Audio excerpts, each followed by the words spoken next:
नमस्कार मित्रांनो, MJ न्यूजमध्ये तुम्हा सर्वांचं स्वागत.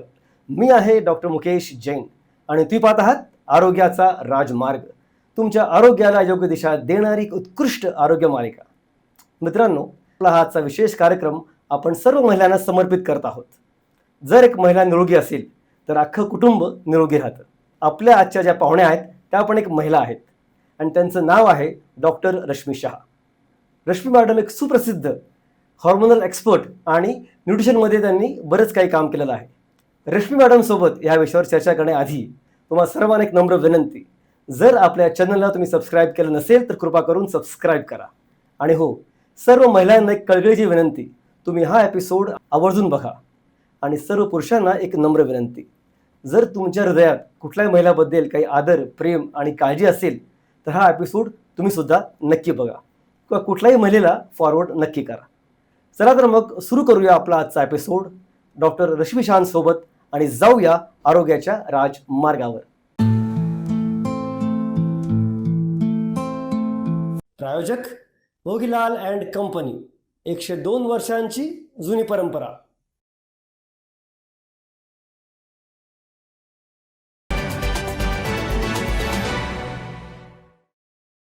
नमस्कार मॅडम, आरोग्याच्या राजमार्गावर तुमचं पुन्हा एकदा खूप खूप स्वागत. थँक्यू.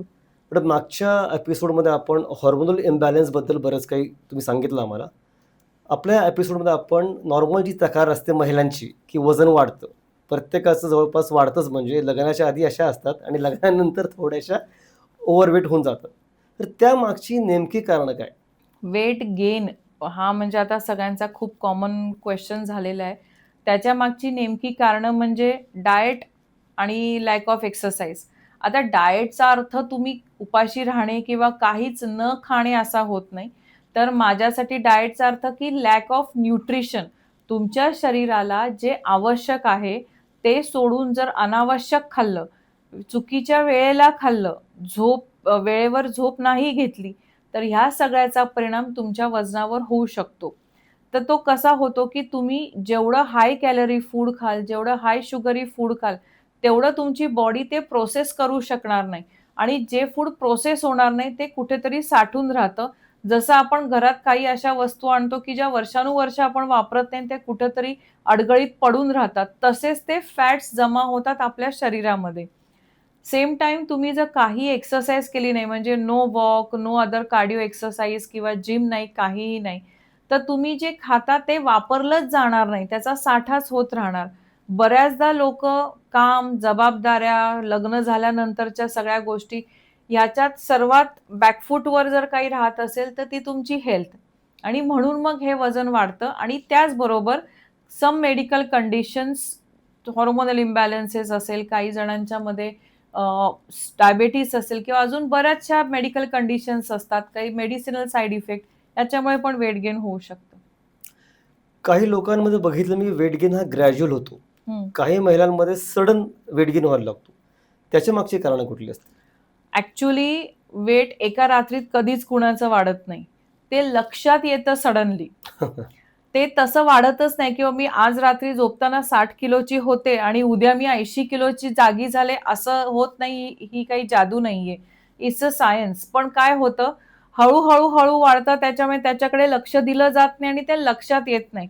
मग एखाद दिवशी कधीतरी 6 महिने आधी घातलेली जीन्स घालायला घेतली की मी ती खूप टाईट होते. मग समजतं की अरे आपलं वजन वाढलेलं आहे. त्यामुळे हे अचानक होत नाही.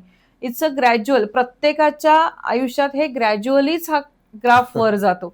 कुणाचा फास्ट किंवा कुणाचा स्लो. मग ह्याच्यावर उपाय नेमके आपण काय काय करू शकतो? बरेच वेळा इंटरमिटेंट फास्टिंग म्हणा किंवा क्रॅश डाएट म्हणा किंवा अशा गोष्टी केल्या जातात. त्यावर तुमचं काय मत आहे? काय करावं exactly? Intermittent fasting is one of the wonderful technique to lose weight. It's not a diet, it's a technique. म्हणजे एक हेल्दी डाएट किंवा हेल्दी ईटिंग पॅटर्न फॉलो करायची ही टेक्निक आहे. फास्टिंगमुळे तुमचं इन्शुलिनचं काम खूप चांगलं होतं. तुमची एनर्जी लेवल वाढते, मेटाबॉलिझम चांगलं होतं, ब्रेन फॉग कमी होतो. But fasting is not for everyone. ज्यांना खूप ॲसिडिटीचा त्रास आहे किंवा ज्यांचं शेड्यूलच खूप हेक्टिक आहे किंवा अशा काही महिला आहेत की ज्यांना सकाळी 5 वाजल्यापासून घरातलं कामं असतात, डबे करायचे असतात, त्यांना आपण इंटरमिटंट फास्टिंग नाही देऊ शकत, कारण तेवढ्या वेळ ते उपाशी राहणं त्यांना शक्यच होत नाही. पण इंटरमिटंट फास्टिंग जर शक्य होत असेल, करू शकत असाल तर नक्की करावं. हॉर्मोनल बॅलन्ससाठी, ओव्हरऑल हेल्थसाठी हे खूप चांगलं आहे. काय करू नये तर क्रॅश डाएट. म्हणजे जर मला कोणी रेट करायला सांगितलं तर इंटरमिटंट फास्टिंग इज 8 ऑन 10, पण क्रॅश डाएट इज 0 ऑन 10. हो. अजिबात करू नये, कारण क्रॅश डाएट त्याच्या नावातच ते दडलंय, की ते 8-10 दिवसात तुम्हाला रिझल्ट नक्की देणार किंवा महिनाभर केलं तर तुमचं महिन्याभरात 7-8 किलो वजन पण कमी होणार. पण एकदा ते सोडलं, की ते डबलनी बाउन्स बॅक होणार आणि त्या प्रोसेसमध्ये you will lose your hair, तुमची स्किन खराब होणार, तुमचं मसल लॉस होणार, मेटाबॉलिझम रप्चर होऊन जाणार, झोप खराब होणार. हे सगळं खराब करून वजन कमी करणं हे काही शहाणपणाचं नाहीये. इंटरमिटंट फास्टिंग आपण जेव्हा बोलतो, त्याची एक्झॅक्ट डेफिनेशन काय आहे आणि ते कसं करावं? इंटरमिटंट फास्टिंगच्या बऱ्याच टेक्निक्स आहेत. काही लोकं 12-12 करतात. म्हणजे 12 अवर्स फास्टिंग आणि 12 अवर्स ईटिंग विंडो. काही जण 14-10 करतात. म्हणजे 14 hours fasting, 10 hours eating window. आणि काही जण 16-8 करतात. सो 16 अवर्स ऑफ फास्टिंग आणि 8 hours of eating window. Eating window म्हणजे त्या ईटिंग विंडोच्या तेवढ्या ड्युरेशनमध्येच तुम्हाला जे खायचंय ते खाल्लं पाहिजे. फास्टिंग विंडो म्हणजे त्या फास्टिंग विंडोमध्ये तुम्ही काहीही खायचं नाही एक्सेप्ट वॉटर किंवा काही 0 कॅलरी ड्रिंक्स असतील, black coffee, black tea without any sugar, honey, anything. तर हे सगळं तुम्ही फास्टिंग विंडोमध्ये घेऊ शकता. तर ह्या 3-4 टेक्निक्स आहेत. पण जर तुम्हाला इंटरमिटंट फास्टिंग करायचं असेल तर स्टार्ट फ्रॉम 12-12. आधी 12 अवर्स फास्टिंग करा, मग 13 अवर्स, मग 14 अवर्स, मग 15 अवर्स, मग 16 अवर्स. आणि एकदा का 16 अवर्स फास्टिंग जमलं की मग त्याच्यात सेट व्हा. पण इंटरमिटंट फास्टिंग केलं म्हणजे तुम्ही ईटिंग विंडोमध्ये पाहिजे ते आणि पाहिजे तेवढं खाऊ शकता. It's a biggest myth. असं नाहीये. You still have to eat in your caloric deficit. म्हणजे तुमची जर वेट लॉस करण्यासाठी कॅलरी रिक्वायरमेंट जर ती 1600 कॅलरीजचीच असेल आणि तुम्ही 2000 कॅलरीज खाल्लं अंडर द लेबल की मी इंटरमिटंट फास्टिंग करते, तर you are going to gain weight. तुमचं वेट लॉस नाही होणार. आणखीन प्रकार असतात डाएटचे. आता आपण बोललो फास्टिंग म्हणजे 14 तास, 8 तास, 12 तास व्हॉटएव्हर. पण अशा अजून 2 कन्सेप्ट आहेत, की तुम्ही फ्रिक्वेंट मील्स घ्या आपण ते पण सांगतो किंवा तुम्ही 1 meal a day, 1 meal a day. OMAD 1 meal a day घ्या किंवा फक्त 2च मील घ्या फ्यू आवर्स अपार्ट. मग हे सगळ्या लोकांनी फॉलो नेमकं करावं तर काय करावं? 1 मील अ डे घ्यावं, 2च मील घ्याव्यात का तुम्ही सतत थोडं प्रमाणात थोड्या वेळाने खात राहावं? One shoes doesn't fit all. बरं. व्यक्ती तितक्या प्रकृती. म्हणजे प्रत्येक व्यक्ती जशी वेगळी आहे तसं त्यांना सूट होणारं डाएट पण वेगळं असतं. काही जणांना खूप कमी भूक लागते किंवा काही जण सकाळी सूर्यच बघतात 11 वाजता. मग ते 16-8 फास्टिंग आरामात करतात. काही जणांचं शेड्यूल इतकं हेक्टिक असतं की 5 वाजल्यापासून त्यांना काम असतं किंवा ऑफिस असेल, घरचं काम असेल, कोणी टीचर्स असतात, डॉक्टर्स असतात. सो त्यांना थोडे फ्रिक्वेंट मील्स मे बी 2-3 अवर्समध्ये घेतले तर त्यांची ती एनर्जी अप राहते, ब्रेनला ग्लुकोज मिळत राहतं. काही जणांना सतत भूक लागणे किंवा असं मध्ये-मध्ये खायलाच आवडत नाही किंवा ते खाल्लं की त्रास होतो. त्यांनी 2 मील्स अ डे करावं. ओमॅड डाएट ज्याला 1 मील अ डे डाएट आहे. It's a foreign concept. आता आपल्याकडे पण आपल्या पूर्वजांनी आपल्या कल्चरमध्ये हे लिहिलेलं आहे, की एकदा तरी आठवड्यातून उपवास करावा, फास्ट करावं.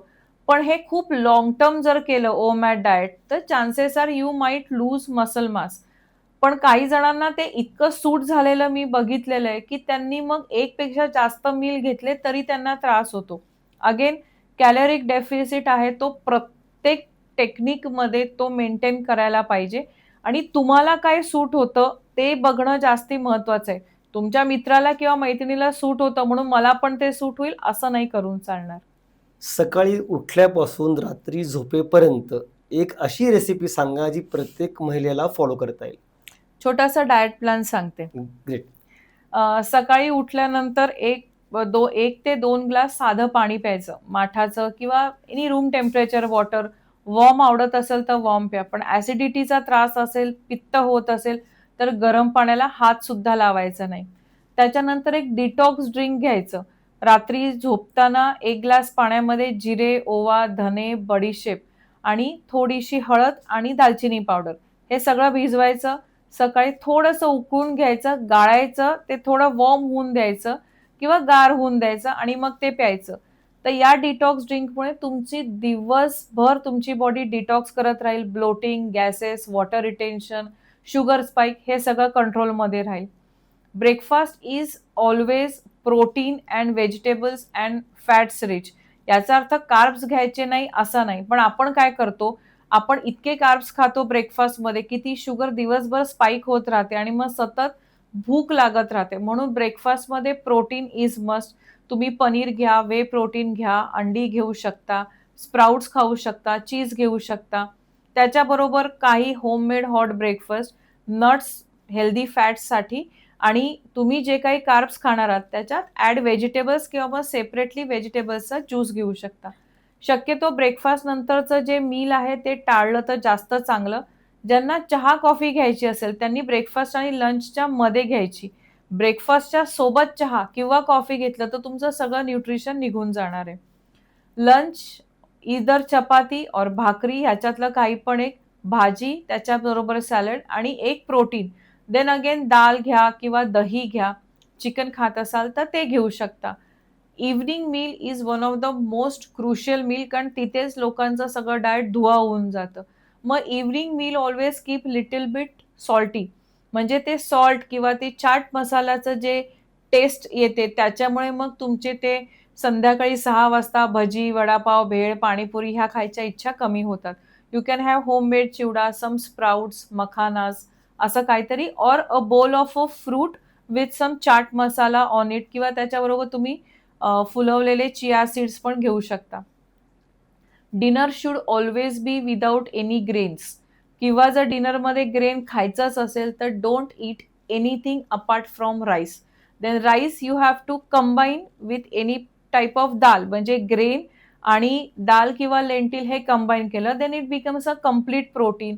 त्याच्याबरोबर मग कुठलाही, म्हणजे तुम्ही खिचडी घ्या, वरण भात घ्या, चिला घेऊ शकता, इडली डोसा घेऊ शकता, सांबार घेणार असाल तर त्याच्यात भाज्या टाकून घ्या आणि मग again a high portion of protein in dinner. म्हणजे त्या प्रोटीनमुळे तुमची झोप चांगली राहील आणि सकाळपर्यंत भूक लागणार नाही. So this is a very simple, doable and effective diet plan for anyone, homemaker, working, कोणी पण असाल तर तुम्ही फॉलो करू शकता. 3 अशा गोष्टी ज्या महिलांनी आपल्या खाण्यात टाळल्या पाहिजेत. सर्वात पहिलं म्हणजे मिठाई, गोड आणि वरून घेतलेली साखर किंवा चहामध्ये 2-2 चमची घेतली आपण जी साखर घेतो ती पहिली टाळली पाहिजे. सतत काहीतरी तोंडात टाकत राहणे, म्हणजे मी काही खात नाही, मी काही खात नाही असं म्हणून चिक्कीचा तुकडा तोंडात टाक, चकलीचा तुकडा तोंडात टाक. छोटा तुकडा जरी तुम्ही तोंडात टाकला ना तर त्याच्यानी शुगर स्पाइक तर वाढणारच आहे, प्लस तुमचं कॅलरी इंटेक पण वाढतो.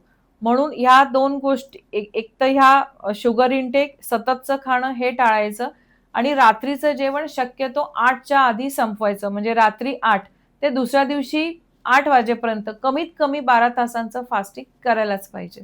बऱ्याच महिलांना चहाचं जास्त वेड असतं. चहा पुरुषांनाही कित असतं. चहा कितपत योग्य आहे आणि अतिप्रमाणात चहा नुकसान करतं का ते चालतंय? चहा अतिप्रमाण म्हणजे दर 2-3 तासाला दिवसातनं 4 कप, 5 कप, 6 कप अशा काही महिला असतात ज्या पितात.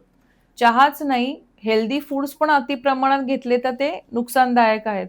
तर चहा घ्यायचा असेल तर तो दिवसातून तुम्ही 2 कप घेऊ शकता.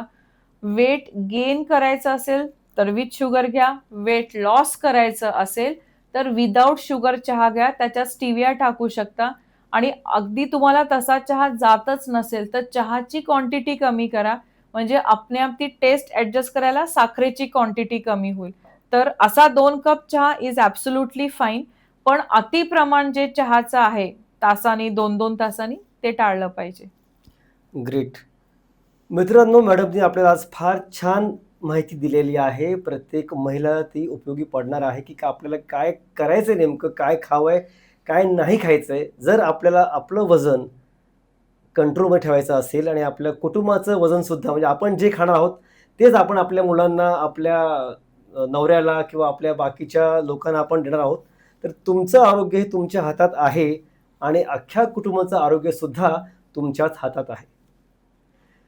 तर पुन्हा भेटूया आपल्या तिसऱ्या एपिसोडमध्ये. बघत राहा आमचा आरोग्याचा राजमार्ग. धन्यवाद madam, thank you so much. Thank you. प्रायोजक भोगीलाल अँड कंपनी, 102 वर्षांची जुनी परंपरा.